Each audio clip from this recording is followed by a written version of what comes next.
آئے, اس دنیا میں چوری ڈکیتی کرنے نہیں آئے, اس دنیا میں کیوں آئے ہو؟ اللہ اکبر. دنیا میں آنے کا مقصد یہ ہے اس دنیا میں رہ کر اس دنیا کی تیاری کرو. کون سی دنیا؟ جس کے بارے میں قرآن کہتا ہے وَالْآخِرَةُ خَيْرٌ وَأَبْقَىٰ, کہ یہ دنیا سے آخرت بہتر ہے.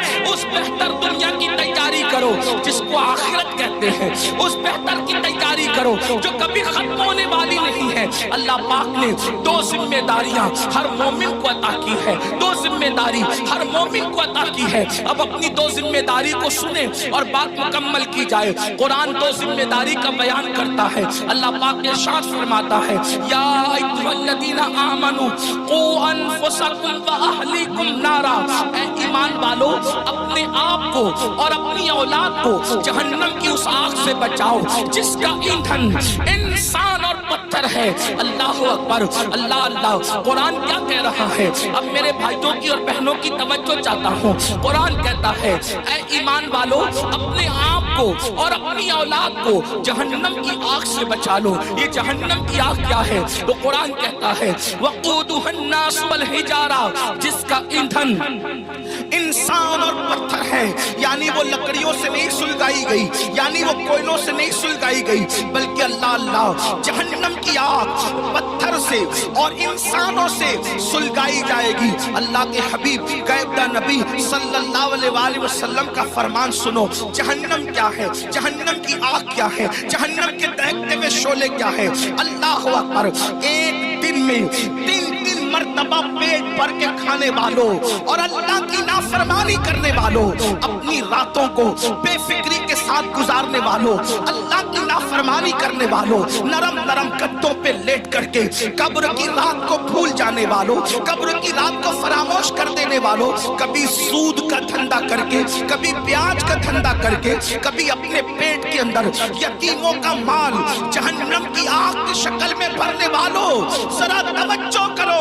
یہ جہنم کیا ہے جس کا ذکر اللہ کے حبیب غیبدہ نبی مصطفیٰ کریم رؤوف الرحیم صلی اللہ علیہ وآلہ وسلم نے فرمایا. دیکھیے ہم تو آقا کا فرمان بیان کر رہے ہیں اور یہ اس نبی کا فرمان ہے جو اپنی طبیعت سے کلام نہیں کرتے, دل کے کانوں سے سننا میرے بھائیوں. اپنے آقا مصطفیٰ جان رحمت صادق و مصدوق صلی اللہ علیہ وآلہ وسلم فرماتے ہیں جب اللہ نے حضرت آدم کو پیدا فرمایا, پھر آدم جنت میں پیدا ہوئے, پھر آدم علیہ السلام سے لغزش معصومانہ ہوئی, لغزش پیغمبرانہ ہوئی, اور پھر آدم دنیا میں آئے 200 سال تک یا 300 سال تک روتے رہے. پھر آپ کی دعا قبول ہوئی, پھر آپ کی توبہ قبول ہوئی. جب دعا قبول ہوئی, توبہ قبول ہوئی, تو حضرت آدم کے لیے اللہ نے حضرت جبریل سے فرمایا جبریل جاؤ اور جا کر کے جہنم سے آگ لے کر آدم کو لے جا کر کے دے دو تاکہ آدم کھانا بنائے. اب یہ دنیا میں پہلی بار کھانا بن رہا ہے.